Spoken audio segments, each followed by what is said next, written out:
اکثر لوگ کہتے ہیں کہ اللہ ہمیں ہماری منچاہی چیزوں سے ہی کیوں آزماتا ہے، اور اگر دیتا بھی ہے تو واپس کیوں لے لیتا ہے۔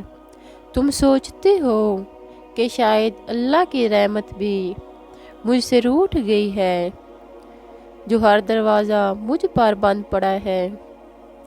اگر دل تمہارا انہی وسوسوں میں ڈوبا ہے تو جان لو اللہ خود تمہیں اشارے دے رہا ہے۔ وہ بندے سے کہتا ہے کہ میں صبر کرنے والے کی قربانیوں کو کبھی بھی ضائع نہیں جانے دیتا۔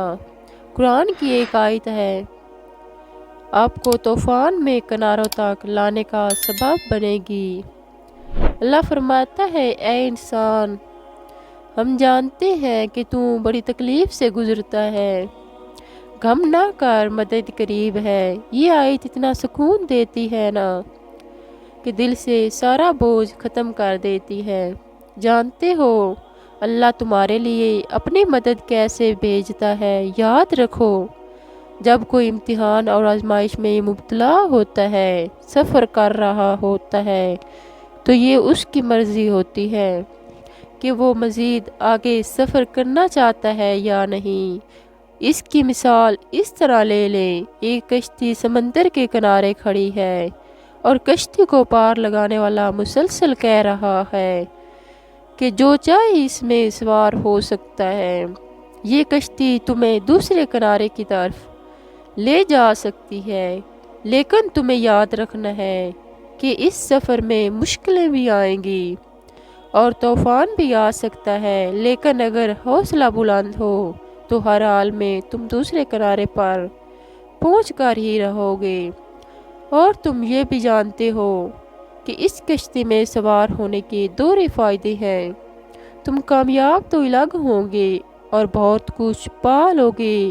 اب یہ آفر تو خوش نصیب لوگوں کو ملتی ہے جنہیں اللہ توفیق دیتا ہے، لیکن ایک بڑی تعداد ان لوگوں کی ہوتی ہے جنہیں یہ آفر نہیں ملی، وہ اس کنارے پر کھڑے ہی نہیں ہوتے جہاں یہ کشتی کھڑی ہے، کیونکہ انہیں یہ کہا ہی نہیں گیا، آ جاؤ تمہیں بھی محفوظ کنارے کی طرف لے چلیں۔ تو تم جان گئے کہ انہیں آفر کیوں نہیں ملی۔ یاد رکھو، موقع ملنا بھی بڑی نصیب کی بات ہوتی ہے۔ اس وقت دنیا کا ہر انسان اس موقع کی تلاش میں ہی تو ہے۔ اگر کسی تکلیف یا مصیبت میں انسان صبر و استقامت رکھتا ہے نا، تو اللہ اپنی مدد خود بھیجتا ہے۔ اللہ پر یقین والا کبھی ناکام نہیں ہوتا، ڈگمگا سکتا ہے لیکن ناکام نہیں ہوتا۔ اب وہ لوگ جو یہ سوچتے ہیں کہ آزمائش میرے ساتھ ہی کیوں، تو ان کی اللہ آزمائش کبھی ختم نہیں کرتا، کیونکہ مایوسی کو اللہ نے کفر قرار دیا ہے۔ اگر وہ اس وقت یہ سوچ لیں کہ ہر آزمائش ایک بہترین انعام لے کر آتی ہے، اگلی منزل کی طرف ایک سفر ہے، تو وہی اللہ اس کی مدد کے راستے بنا دیتا ہے۔ اللہ کو یاد آتی ہے اسے خالی ہاتھ لوٹانے میں۔ قرآن کہتا ہے وہ اپنی رحمت کے ساتھ تمہاری طرف متوجہ ہونے کا ارادہ رکھتا ہے، اور وہ علیم بھی ہے اور دانا بھی۔ یقین رکھو، اوپر اللہ موجود ہے اور وہ بڑا بالا اور برتر ہے۔ اللہ سب کچھ جانتا ہے اور وہ باخبر ہے۔ تو سنو، اگر کبھی تمہاری آزمائش ہے تو ہرگز پریشان نہ ہونا، اور بعض دفعہ تم کو خوب ہلکان کرتے ہو۔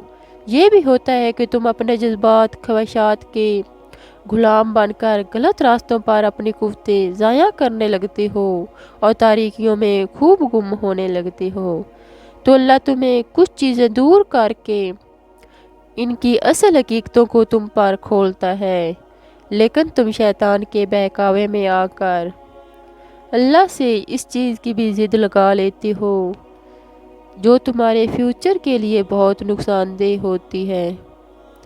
بلا شبہ تم پر ایک وقت ایسا آتا ہے کہ تم سوچنے پر مجبور ہو جاتے ہو کہ کہیں مجھ سے کوئی برائی تو نہیں ہو گئی۔ ہر لمحہ زندگی کی بگڑتی صورتحال سے تم خود کو کبھی کبھی حقیر سا محسوس کرنے لگتی ہو اور تم سوچتی ہو کہ یہ دنیا دوسرے کے لیے جزا تو میرے لیے سزا کیوں، میں ہی خالی ہاتھ کیوں؟ اور پھر یہ بے بسی تمہیں نا امید کر دیتی ہے، تم اندر سے بہت ٹوٹ جاتے ہو۔ تو سنو، تم حقیر نہیں ہو، بلکہ تم وہ اشرف المخلوقات ہو جسے اللہ نے ہر چیز کا اختیار دیا۔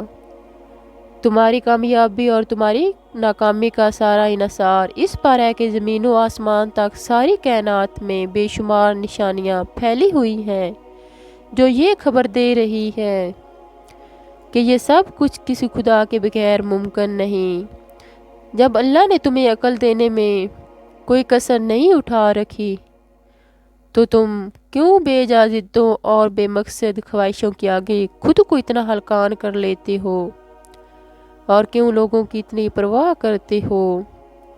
تو تم صرف پرواہ کرنے والے پر یقین رکھو۔ قرآن پاک کہتا ہے کہ تم پر یہ وقت اس لیے لایا گیا کہ تم میں سے سچے مومن کون ہیں۔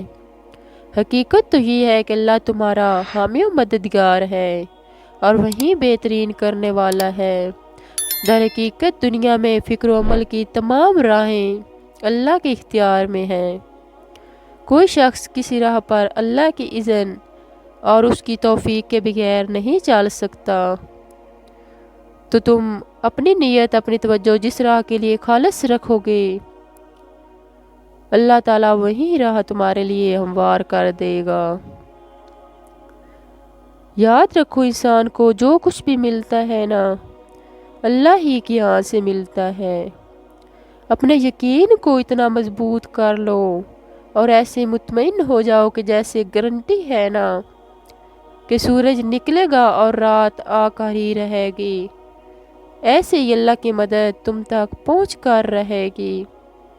نبی کریم صلی اللہ علیہ وآلہ وسلم نے فرمایا، اے اللہ، تیرے سوا کوئی کسی طرح کی بھلائی نہیں لا سکتا اور تیرے سوا کوئی کسی برائی کو روک نہیں سکتا۔ برائی کا دور ہونا اور بھلائی کا حاصل ہونا تیری مدد سے ہی ممکن ہے۔ تم صبر سے لیے ہوئے قدموں کو آگے بڑھاتے چلے جاؤ، کیونکہ بہت جلد اللہ کی مدد تمہارے صبر کے انعام میں ایک ایک ہر چیز آپ کو عطا کر دی جائے گی۔ سب کچھ ایسے ٹھیک ہوگا جیسے کچھ بگڑا ہی نہیں تھا۔